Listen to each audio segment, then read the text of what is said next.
Yo, what's up everyone? Colby Cheese here. Today we're going to be doing some Exercism.io. I thought I would just do some live coding, show you guys how I solved a problem.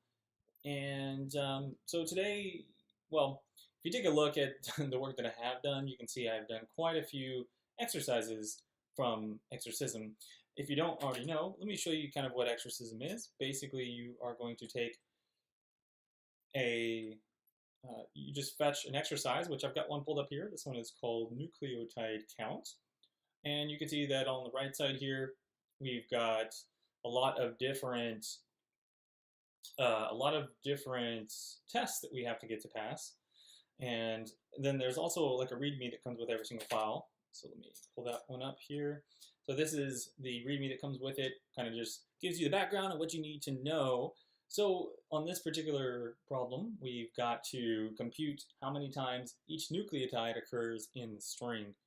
And so it should be fairly simple. We got to count how many A, C, G, and T's there are. And so yeah, let's do it. Let's jump in.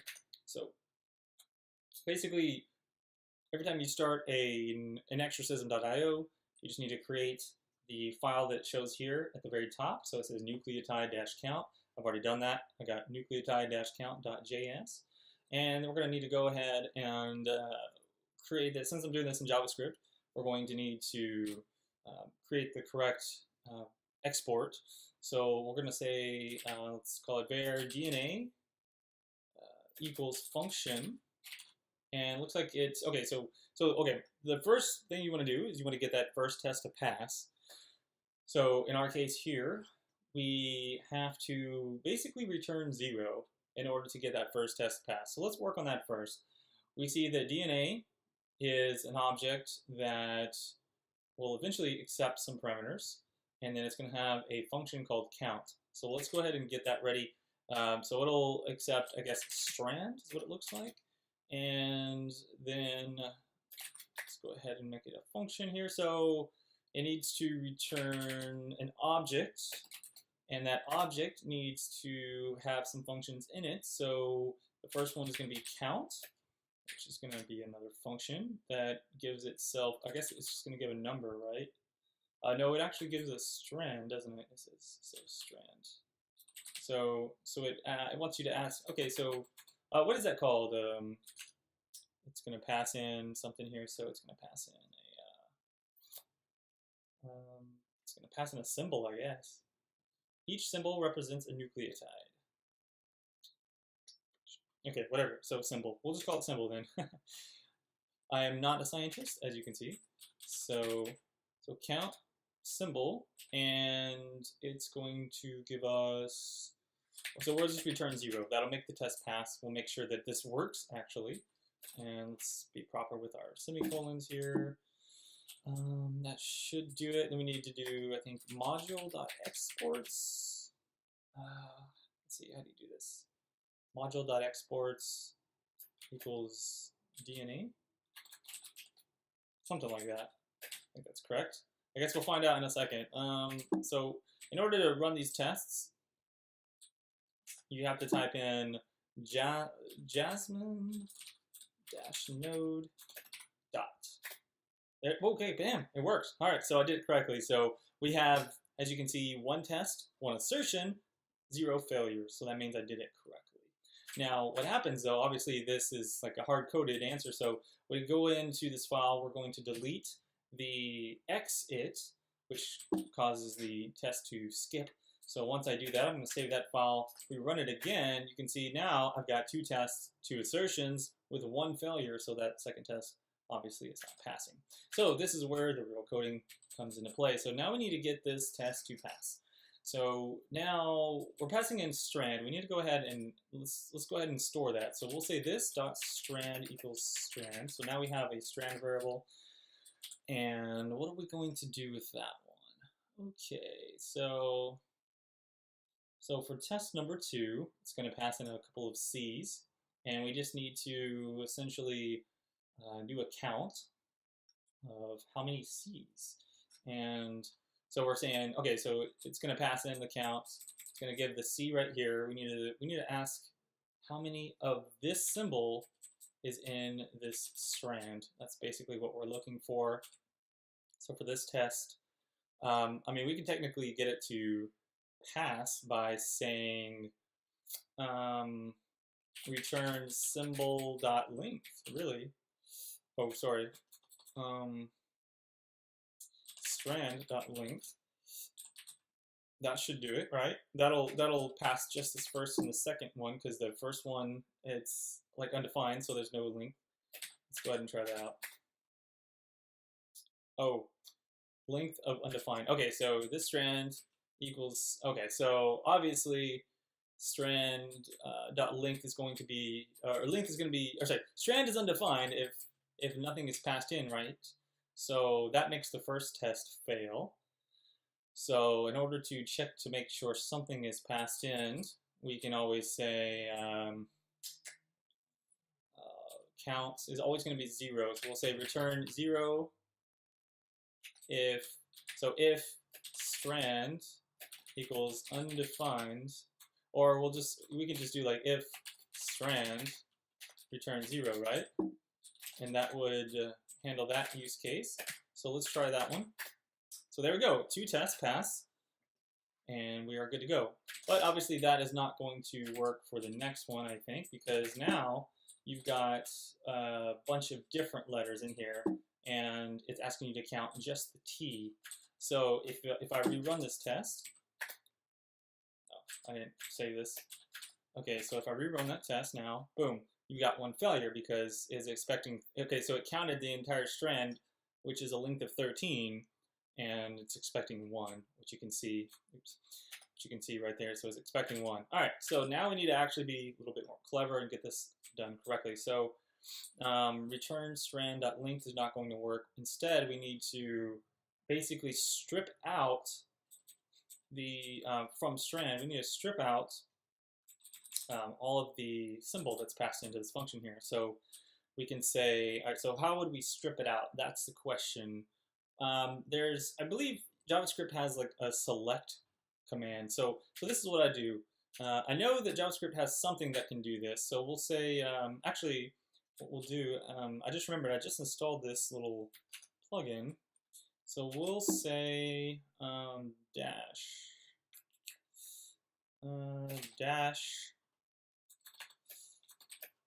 So dash is a documentation viewer that I have on my computer, and we're going to look up, I think select is what we're looking for in JavaScript.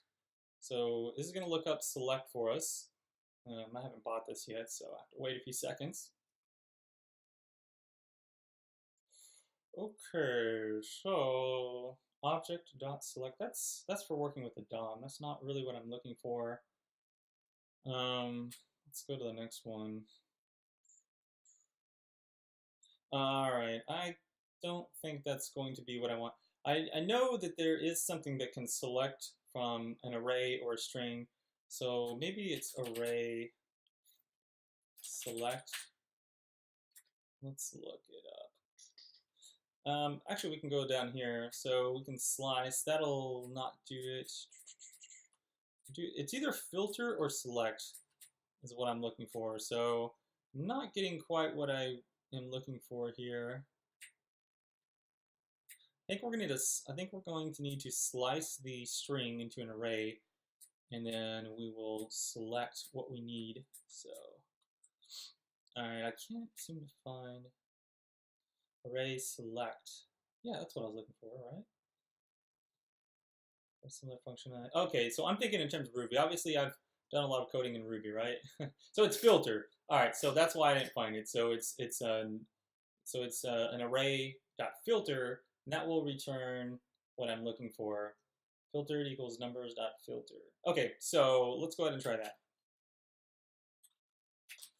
Hopefully you're following me. Basically what I'm going to do is I'm going to take the strand, and I'm going to say strand.slice, or am I thinking split? Split, right? Split. We want to split it on every single one, and then we want to say filter on symbol. and then length, right? That's basically what we want. So we want to return, I don't know if that's going to work. I may have chained that awkwardly, so let's find out. Okay, so that type error t is not a function. All right. Let's try this. I'm gonna run this in Node. So let me see. We have blah dot split. Okay, so that works correctly. And then we want to say basically 1, 2, 3, 4 filter 2. So that's, I guess that's where I'm messing up. Where 2 is not a function. All right, so let me go back and figure out how that works. I'm doing something wrong. So filter, you have to filter, so array.filter. Oh, okay, and then you pass it a function. Okay, I get it. All right, so filter. Let's go ahead and look this up in Dash. It'll probably give us array filter. We'll look up the actual documentation.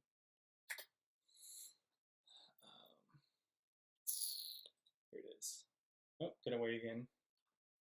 So it looks like it needs a function, not just like a. It's not just gonna like grab out exactly what I type in. So it needs a callback. Let's look at their example. Function is big enough. Filtered. Is big enough. Return element. Okay. So I get it. All right. So let's go back in here, and with filter, we need to pass it a function. So let's go ahead and delete all that out. Filter function. X, say X, right? Okay. So function X, return X equals symbol. So we're gonna say if this particular thing it's iterating over is equal to the symbol, then we will return it. I think that's correct. Yeah, I believe so.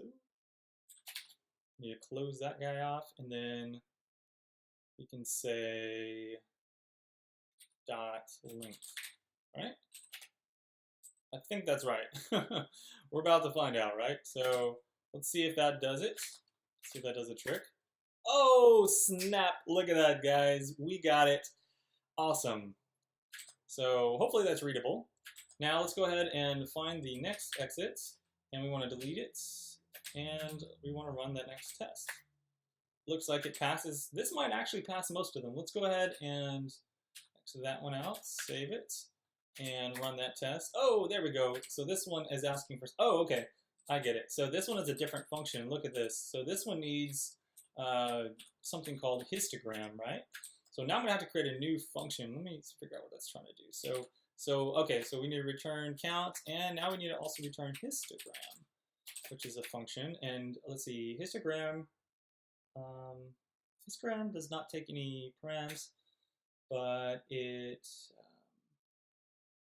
Okay, so what is histogram looking for? So we can get this one to work by doing return a. Oh, okay, so it's actually gonna give an object with a count for each and every everything that it has in it. So let's just make sure this works. And we'll try again. Boom. So that does it.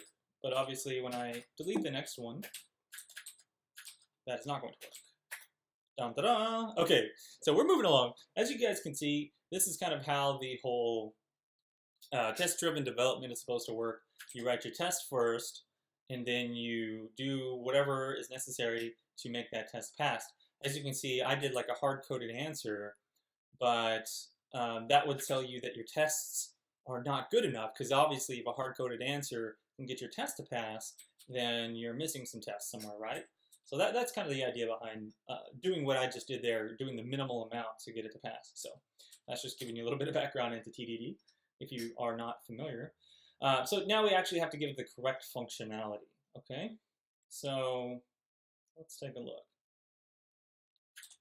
what I'm going to have to do here is basically do a count for each one of these symbols, right? So this symbol is going to be basically, so I just need to do like this dot count A, right? Oops.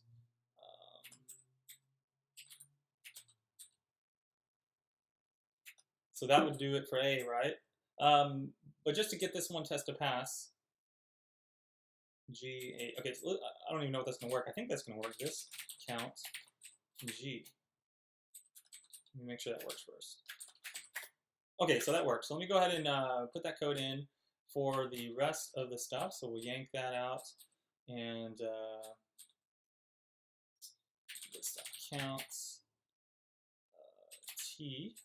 And then this one's going to be this dot count C. So that should do it, actually, I believe. It's probably going to make the rest of the test. Ooh, this is a long one. Let's see if this one works. This should work. I don't see any problem with it. Oops. Excuse me. Okay, perfect. Next one. This is the last one. Oh, DNA.bind. Okay, so there's a expected function to throw exception DNA, validates DNA, sectors expected function to throw an exception. Oh, I see. So basically it wants to throw an exception if we are passing in something that's not a correct symbol. So we know A, T, C, and G are all symbols, but Johnny Appleseed is not a proper symbol. So we need to throw an exception here. Okay, so basically we'll say if, okay, so it needs to throw the exception at the creation of the strand. So we'll say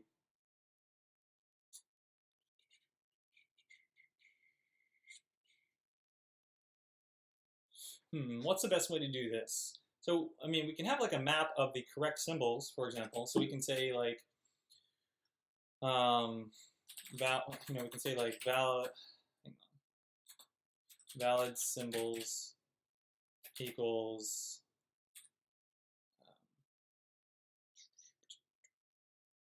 I'm just kind of doing this on the fly. I might have to redo this. A, T, C, G, right? Maybe that will, and then we can do like includes. I think there's, or like an index of. I think there's like a function in JavaScript that can let you look. So we can say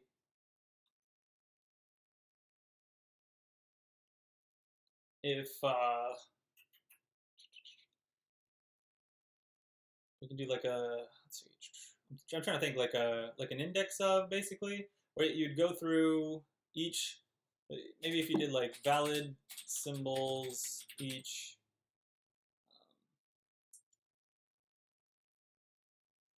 or maybe you would do strand each, right? I don't know, let's look at the documentation and figure it out. So dash array JavaScript. Go back to dash. Let's go ahead and wait for this. Now I can probably like brute force this and do like a, I can do like a loop through and do like if letter does not equal one of the things in the right, but I would like to do this the cleanest way possible, the way that makes the most sense. So let's look through the array stuff here. No,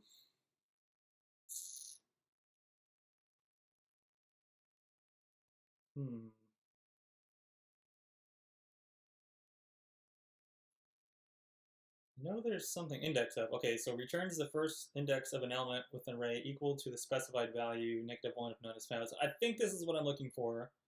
And then, oh, it's for each, not each. Thinking of Ruby again. Okay, that's fine. Or we can do, yeah, we'll figure it out. Okay, so index of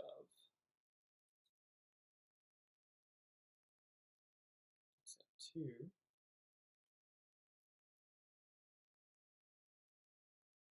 Okay, so I'm thinking what I'll do is basically, I'll say strand split for each. Or does it take a function? Is that what it takes?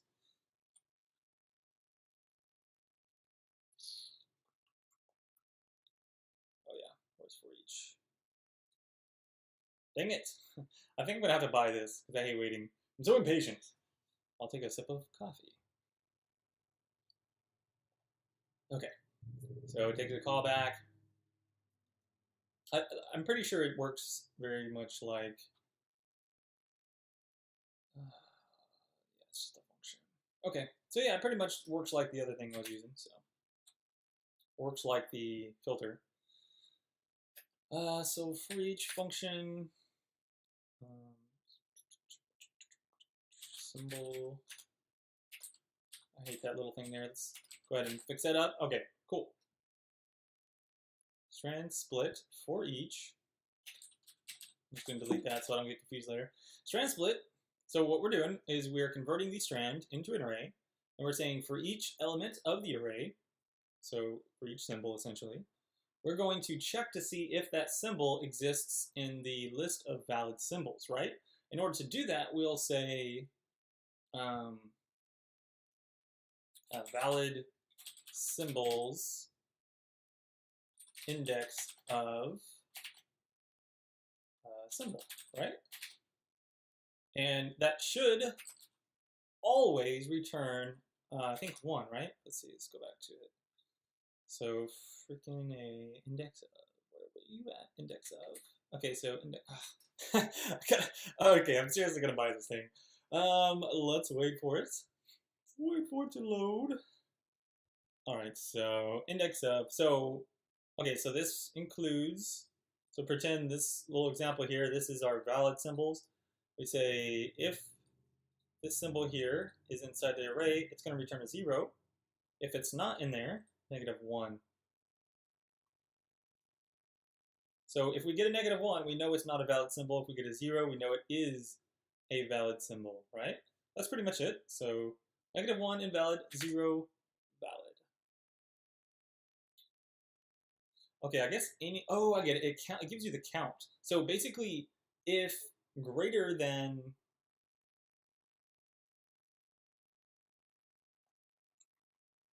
Okay, I get it. All right, so if it's greater than, if it's greater than or equal to 0, then it's valid. That's it. So, each one of these valid symbols index. So we need to throw an error, right? So if we need to say, okay, let's say if, let's go ahead. If valid symbols index of symbol is greater than or equal to 0, or actually we'll say less than 0. If the index of symbol is less than 0, then we need to simply throw. How do you throw? So throw. I don't know how to throw an error.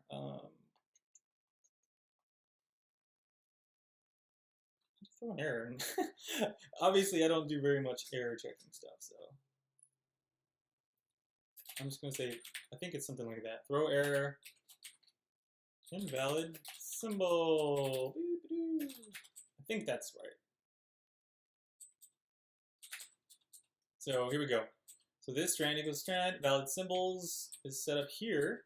We're going to split that array, go through each symbol, and validate it by saying if valid symbols index of symbol is less than 0, throw error. Okay, I think that's going to work. Let's try it out. I guess we'll know in a second, right? Okay. Ah, it didn't work. Can't read property split of undefined. Oh, wait. Oh, that's right. Okay. So I forgot about that very first case where nothing was passed in to the strand. So